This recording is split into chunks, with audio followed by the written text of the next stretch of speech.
Well, it's Legacy Sunday, which refers to legacy gifts, a critically important part of stewardship.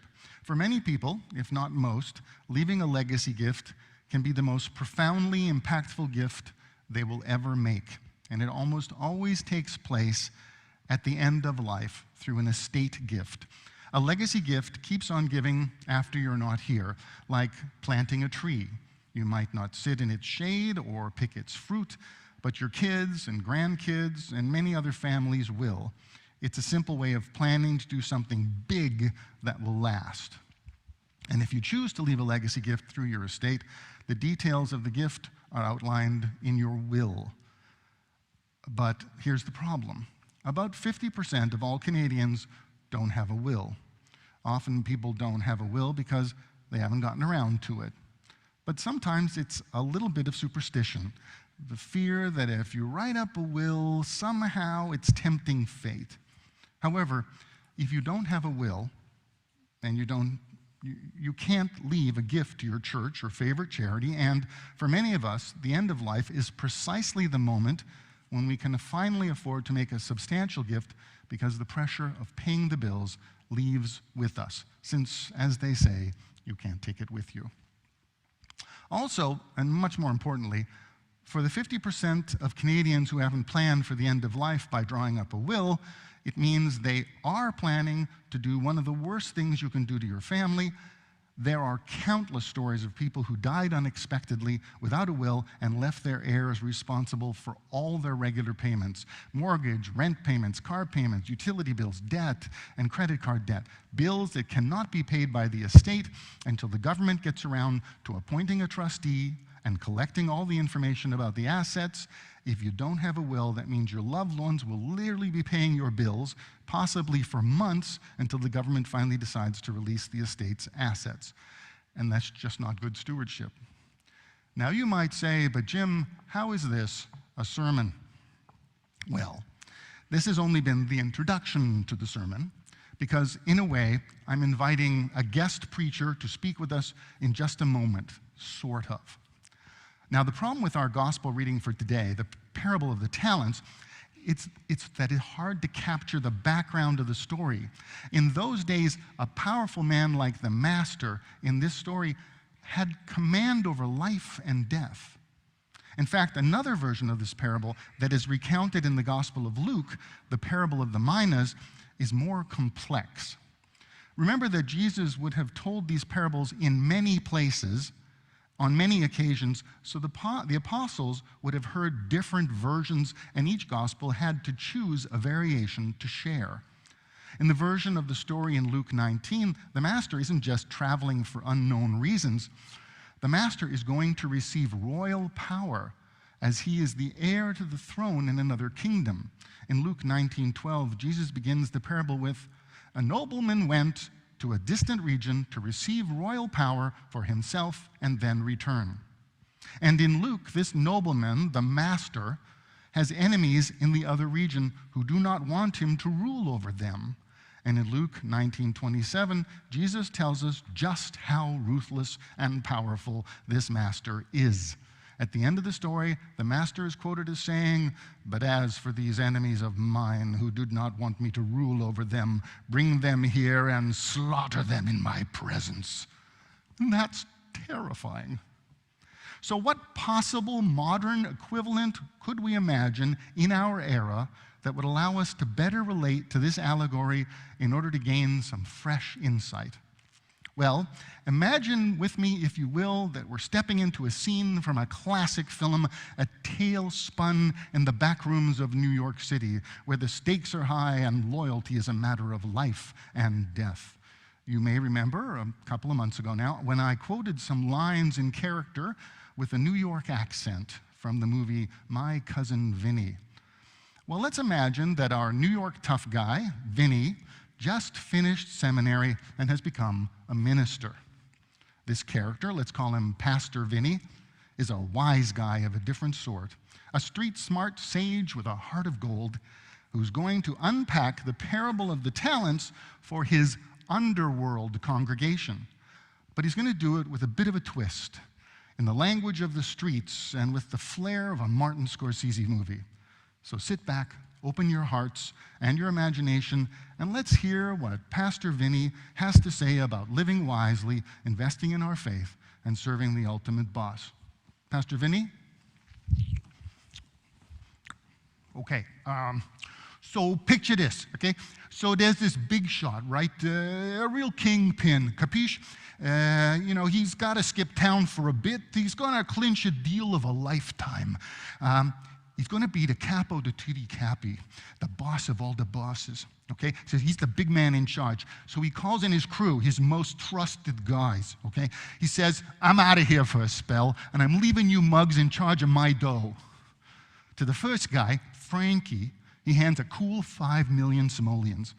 To the second guy, Tony, 2 million. And to Joey, the wise guy, just 1 million, because let's face it, Joey ain't the sharpest tool in the shed.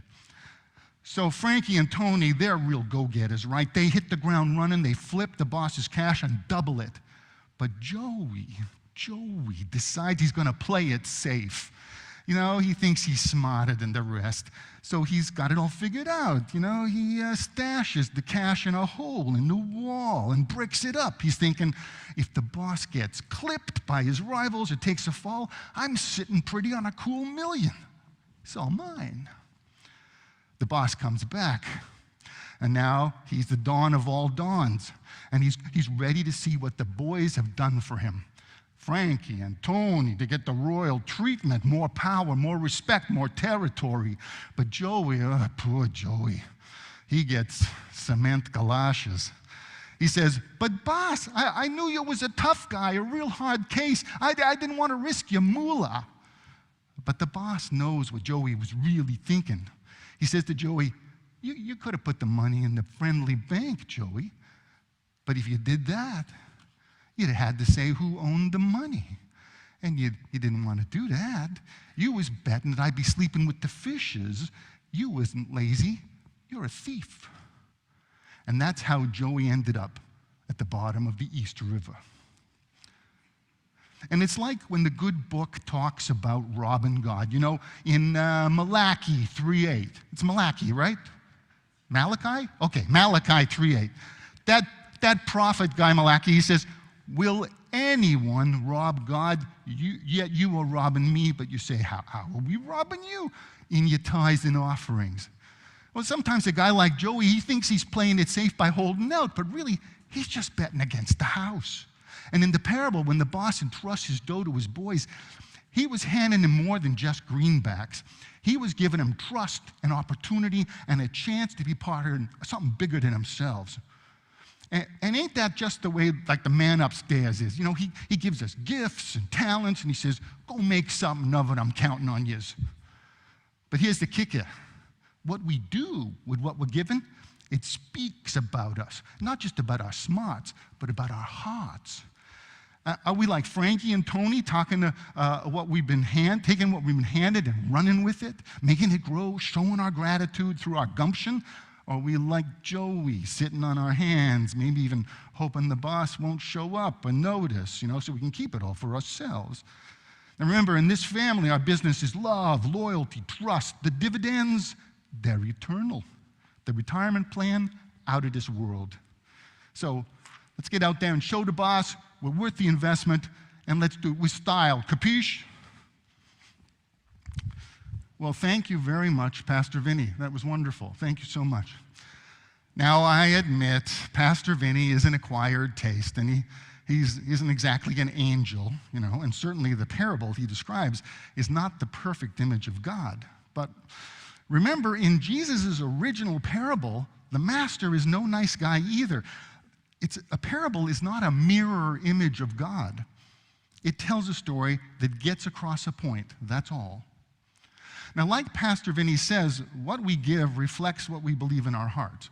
Earlier, I was talking about legacy gifts, which are usually estate gifts, and most of the time they're the biggest gift a person will ever give, a gift that shows the multiplication of that which the giver has received from God. And since this is also our Stewardship Sunday for this season, I'd like to contrast the biggest gift against the smallest. and showed that not only big gifts, but small gifts are wonderful too. Now, I have no idea what the statistic is in our church, but in most churches, about a third of those who attend don't give to their church. Now, that's not a problem. Everyone is welcome. But I worry because not giving is not good for your spiritual life. In Matthew chapter 6, Jesus says, "Do not store up for yourselves treasures on earth where moth and rust consume and where thieves break in and steal. But store up for yourselves treasures in heaven where neither moth nor rust consumes and where thieves do not break in and steal. For where your treasure is, there your heart is also." Now, for anyone who isn't in the habit of regular giving or struggles with giving, I want them to hear that last line. For where your treasure is, there your heart will be also. I want you to note how these are ordered. The treasure precedes the heart. The gift comes before the commitment.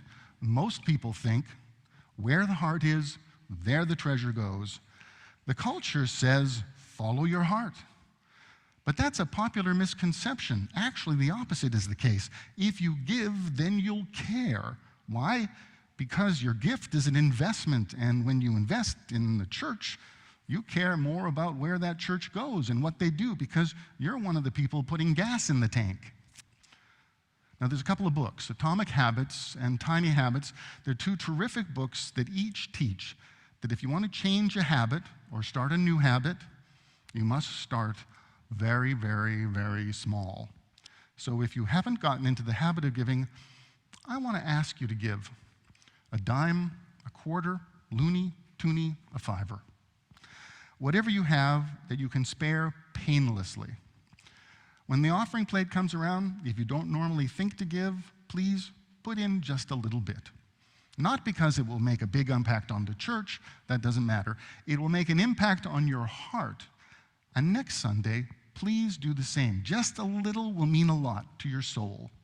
And from a spiritual perspective, that's a way to get heart healthy. Now, how can that be? We'll look at the final summation of our parable for today that Jesus offered. Jesus said, "I tell you, to all those who have, more will be given, but from those who have nothing, even what they have will be taken away." Now, I assure you, Jesus is not holding a seminar on the power of compound interest. And how those who have naturally get more in the world isn't what he's talking about. Though what Jesus is doing is playing with that concept, but in the spiritual realm. If you were here for the last week's sermon, you'll remember the metaphor of how there's the lamp, and the oil in the lamp is God's gift of faith, and your gratitude to God ignites that faith, and the good works and charity that come from that are the light which are emitted. And it's the light that Jesus will recognize that we do indeed have faith. Now, I should mention here that many don't put anything in the plate because they give through PAR and other digital means. So, regular givers aren't necessarily going to put in the plate, but, so don't be watching each other give. That's what I'm saying.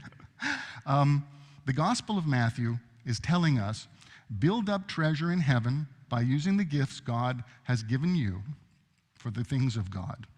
Then you'll have something to show for your life on the day when it really matters, the day Jesus talks about, the first day of the rest of eternity, when those who have built up something in the spiritual realm will receive everything. And those who have denied God's gift and rejected God's call on their lives will weep and grieve over everything that might have been. So today, on Legacy Sunday, while some of us might be thinking about our legacy and planning our biggest gift, some of us might just choose to start a new, tiny habit of giving. It's a good day for talking about gifts as we approach the season of Advent, because during Advent, we realize that God's gifts don't just apply to Christmas. During Advent, we also anticipate Christ's second coming and the gift of eternal life. Amen.